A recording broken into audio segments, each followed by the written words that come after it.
जहां फायदा देखती है वहां देर सवेरे झुकती है। आपने किसान आंदोलन देखा, ईपीएस आंदोलन भी ये देख रही है कि कब और कैसे मुझे इसको भुनाना है।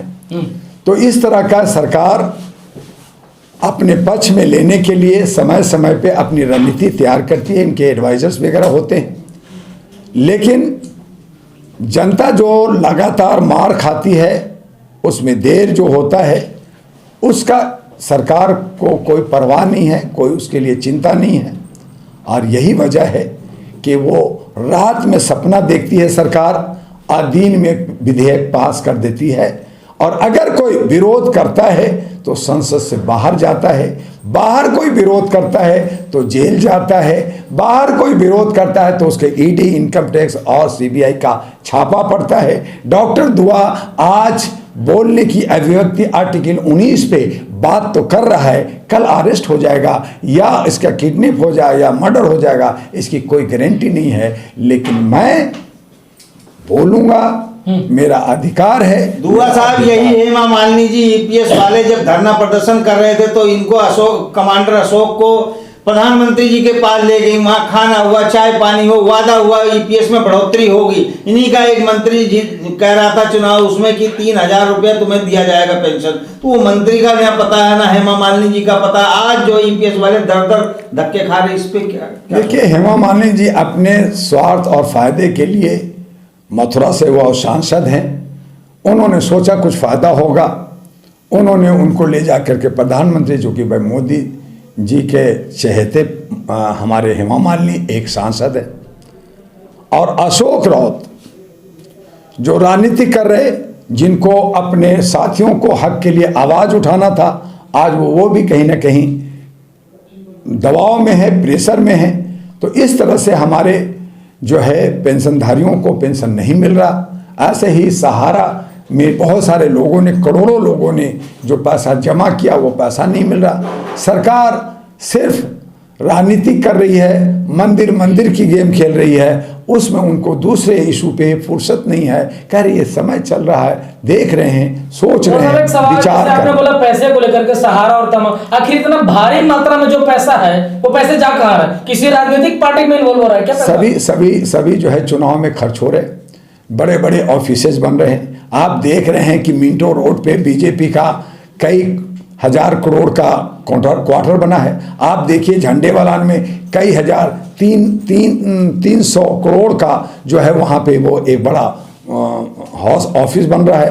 पंचजन्य का, कांग्रेस का भी ऑफिस बन रहा है। तो ये सब जो है अपने अपने राज, यानी कहने का मतलब है राजा, और ये जो है अपने जो ये सारे लोग हैं उनके लिए ये पैसे लगा रहे हैं, जनता का पैसा लूट रहे हैं, जनता का खून चूस रहे हैं। तो ये इनको परवाह नहीं है कि जनता का। आज बैंक के अंदर 195 लाख करोड़ जो डैमेज है, यानी आप 10, 20, 50, 100 रुपया खोलते हैं अकाउंट और फिर नहीं जाते बैंक में, या आपका मौत हो जाता है आकस्मिक कहीं भी, तो वो सारे पैसा कहाँ है? सरकार के पास है, आरबीआई के पास है। और ये सब पैसा, ये सारे राजनीतिक में, ये सब पुलाव खाने में, 56 भोग खाने में लगे हुए हैं, और हमें मूत्र और जो है गोबर खिला। साहब, आप ह्यूमन राइट्स से आप क्या कीजिएगा ईपीएस 95 के लिए?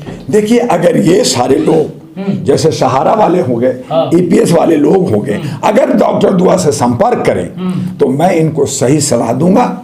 मैं इनके लिए सुप्रीम कोर्ट और इंटरनेशनल कोर्ट में लड़ूंगा। ऑलरेडी सुप्रीम कोर्ट ने कह दिया 7,000 और डीए के साथ इनको पेंशन दिया जाए। सरकार है कि उनकी सुनने को तैयार नहीं, तो उसको इम्प्लीमेंट करने के लिए फाइट करना होगा ना। इनके लीडर ही अगर बिक गए, जैसे फिर पिक्चरों में देखते हैं। साहब, लगातार एक हफ्ते से ईपीएस 95 को लेके धरना प्रदर्शन चल रहा था, लगातार 7 दिन चला। उनको अभी तक पार्टी के मंत्री रोज आके उनको गुमराह करके फिर वापस। जर्नलिस्ट महोदय, अभी तक उनको ईमानदार लीडर नहीं मिला। मैं 37 साल से ह्यूमन राइट्स पे काम कर रहा हूं। डॉक्टर दुआ से अरे प्यासा कुएं तक जाता है, उन लोगों को डॉक्टर दुआ का दुआ और इंजेक्शन लेना पड़ेगा। मैंने भी आयरन नेशनल पार्टी और राष्ट्रीय गठबंधन बनाया। ह्यूमन राइट्स पे हमने 84 लाख लोगों को लेकर काम कर रहे हैं, 785 ऑफिस लेकर काम कर रहे हैं। लेकिन अगर ये मुद्दा लेकर के मेरे पास नहीं आएंगे, सलाह नहीं लेंगे और खुद लोग मिल कर करके और जो है रेवड़ी बांटते रहेंगे तो इनका हक कैसे मिलेगा? जो हक और अधिकार की लड़ाई लड़ता है, जो लोग इनको हक और अधिकार दिला सकता है, उनसे ये संपर्क नहीं करते और फिर ये जो है ठेकड़ा फोड़ते हैं और फिर ये रोते रहते हैं। तो रोए,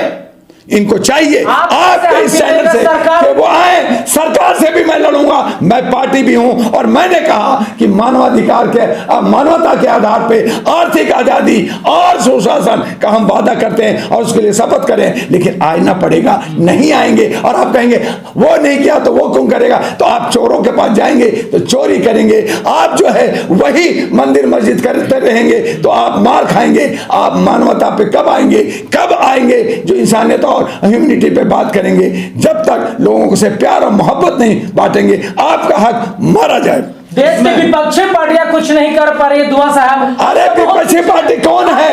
कौन है विपक्षी पार्टी? एक एनडीए, एक इंडिया, दोनों चट्टे बट्टे चोर, एक ही थाली के चट्टे बट्टे लोग हैं, सबके सब भ्रष्टाचार में लिप्त है। और इसीलिए आम आदमी पार्टी का 3 नेता जेल है, 3 और जाएगा, बाकी नेता 37 जा रहे हैं। तो कौन है विपक्षी? दुआ साहब, उन्होंने अपनी जीवन के 20-20, 25-25 साल इसी सरकार को सर्विस देके और सरकार की वो करके उन्होंने अपने हक के पैसे कटवा रखे पेंशन के। एक पेंशन भोगी के 25-25 लाख रुपए सरकार के हैं, लेकिन उनको मिल क्या रहा? 1000 रुपए, 1200 रुपए। भैया तो डाकू सरकार क्यों देगा? वो तो खाएगा। शेर के पास आप पैसा रखोगे, शेर के पास पैसा है तो वो पहले खाएगा ना, और वो खाली प्लेट थमा देगा, चाटो तुम।